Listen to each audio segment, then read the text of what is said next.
आज इस वीडियो में बात होगी सिलेनियम की। सिलेनियम एक होम्योपैथिक मेडिसिन है। इसी के बारे में समझते हैं कि इसका इंडिकेशन क्या है और सिलेनियम को कैसे लिया जाए, इसको लास्ट में देख लेंगे। देखिए, सिलेनियम जब भी देना है तो पेशेंट अपने आप बताता है कि वो सिलेनियम का पेशेंट है। ब्रोकन डाउन कॉन्स्टिट्यूशन है, यानी लीन थिन बॉडी है ऐसे, जो कि पहले एकदम फिट हुआ करता था।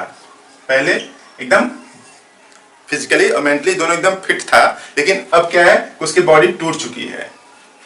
और बॉडी टूट चुकी है मींस लीन थिन हो गई है। लीन थिन होने के पीछे तीन ही प्रमुख कारण हो सकते हैं। एक, कोई सीरियस इलनेस हुई हो, यानी काफी दिन तक बीमार हुआ हो, एक कारण ये हो सकता है। दूसरा कारण हो सकता है कि उसको टाइफाइड हुआ हो, और तीसरा कारण क्या है कि वो एक्सेस सीमेन लॉस किया हो, एक्सेस सीमेन लॉस। ये तीन बेसिक कारण हो सकते हैं। इस वजह से उसका कॉन्स्टिट्यूशन एकदम ब्रोकन डाउन है, यानी शरीर टूट चुकी है। और टूट चुकी है इस वजह से जो एक्सप्रेशन आते हैं शरीर पर, वो सभी एक्सप्रेशन किसके हैं? सिलेनियम के। ये जो एक्सेस सीमेन लॉस है, मस्टरबेशन से भी हो सकता है, और कुछ लोगों को स्टूल पास करते समय, स्टूल पास करने से जस्ट 2-4 सेकंड पहले सीमेन निकल जाता है, जिसको बोलते हैं धातु गिरना। तो ये भी होता रहता है। कई लोग मस्टरबेशन की हिस्ट्री से नहीं युक्त होते हैं, यानी मस्टरबेशन नहीं करते हैं, फिर भी सीमेन लॉस होता है। इस वजह से भी शरीर टूट सकती है। एंट्रिक फीवर यानी टाइफाइड फीवर कई बार हुआ, उस वजह से भी टूट सकती है। या फिर कोई गंभीर बीमारी से काफी दिन हॉस्पिटलाइज थे, ढेर सारी एंटीबायोटिक्स मेडिसिन उन्होंने यूज किया, इस वजह से उसका कॉन्स्टिट्यूशन टूट चुका है। और टूट चुके कॉन्स्टिट्यूशन का एक्सप्रेशन कुछ इस तरह से आएगा। देखिए, लिखा है ब्रोकन डाउन इंडिविजुअल या फिर इमेसिएटेड, इमेसिएट कर गए शरीर। और enlargement of liver with rash over liver region, यानी जो राइट साइड में, राइट साइड जहां पे लीवर पाया जाता है, यानी पसली के जस्ट अंदर साइड में, वहां पे जहां पे जितनी दूर में लीवर है उस एरिया में स्पेसिफिक सा रैश सा बन जाता है, छोटे छोटे दाने से आ जाते हैं। तो रैश है लीवर रीजन पे, तो लीवर के रीजन पे रैश है और लीवर इनलार्ज भी है। अब यूं समझिए कि लीवर अगर इनलार्ज है मतलब वो अपना काम ठीक से नहीं कर रहा है, या यूं समझिए कि काम ज्यादा उसके ऊपर पड़ रहा है, इस वजह से उसकी साइज थोड़ी सी बढ़ गई है। तो लीवर रीजन के ऊपर रैश है, स्पेसिफिक है, इकलौती मेडिसिन है सिलेनियम। और दूसरा है aversion to draught of air. किसी भी टाइप की एयर, चाहे ठंडी वाली एयर हो तो भी उसको दुखदाई है, गर्म वाली एयर हो तो भी दुखदाई हो, या फिर नमी वाली, यानी जरा सा भी हवा का झोंका उसको खराब लगता है। Draught of air both warm and cold or damp, नमी वाली हवा या फिर गर्म या फिर ठंडी, किसी भी तरह की हवा उसको बर्दाश्त नहीं है, क्योंकि बॉडी उसकी लीन थिन टूट चुकी है, ये टॉलरेट करने की स्थिति में नहीं है। जबकि पहले वो टॉलरेट कर ले जाता था, करता था। और फटीग फ्रॉम एनी लेबर, चाहे मेंटल हो चाहे फिजिकल हो, कुछ भी काम करेगा, लेबर मीन्स मेहनत, चाहे फिजिकल या फिर मेंटल, दोनों तरीके के लेबर से एकदम थक जाता है, जल्दी से थकान आ जाती है। यूं समझिए कि स्टेमिना एकदम कमजोर सा हो गया है। स्टेमिना किसी भी स्ट्रेस को, चाहे मैकेनिकल चाहे फिजिकल स्ट्रेस को टॉलरेट करने की स्थिति में नहीं है।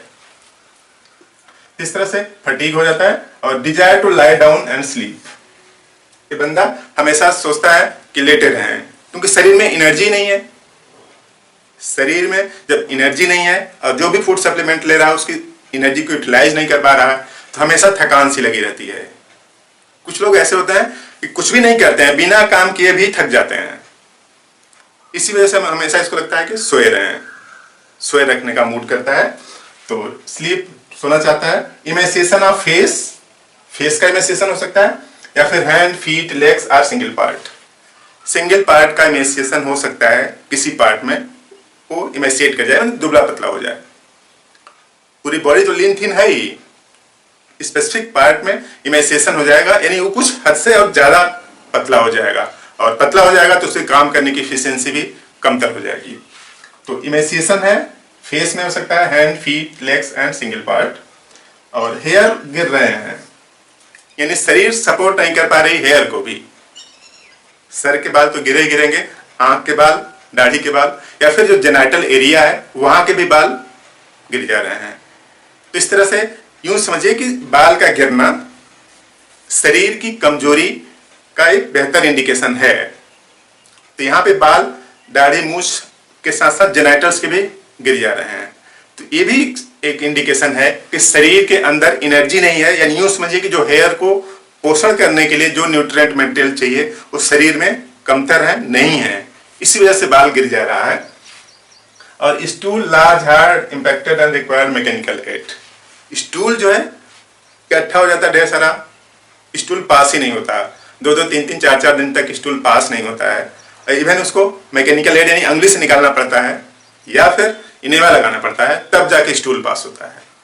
तो अब देखिए, स्टूल पास होना नेचुरल एक प्रक्रिया है जिसमें कि लास्ट वाला जो पोर्शन है, कोलन वाला, जो रेक्टम एरिया वाला और एनस वाला, वो पोर्शन एक्टिव होता है। यहाँ पे वो भी इनएक्टिव हो चुका है, स्टूल पास करने की डिजायर ही नहीं होती। तो शरीर की कमजोरी का इंडिकेशन है। तो शरीर कमजोर सा है, मैकेनिकल एड, इस वजह से ऐसा हो रहा है। और किसी भी महिला से थोड़ी देर बात करता है या फिर इस तरह से इमोशनल सीन देखता है, तब भी सीमेन अपने आप निकल जाता है, लुब्रिकेशन जैसा हो जाता है, मटेरियल निकलने लगता है धीरे धीरे। तो इसका मतलब ये है कि शरीर की जो क्षमता है, तो एक जो पोटेंसी होती है वो नहीं है, इसलिए टाइमिंग भी कम है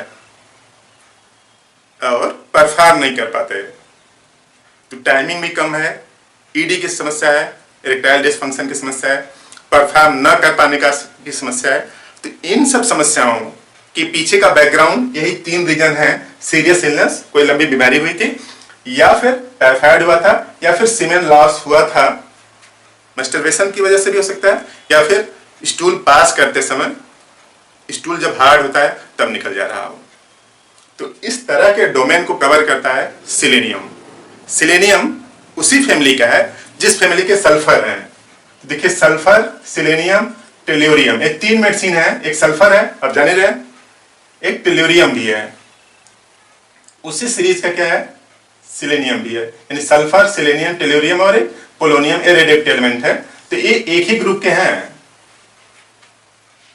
तो कुछ न कुछ सिमिलरिटी है सल्फर में भी और टेल्यूरियम की सिलेनियम से।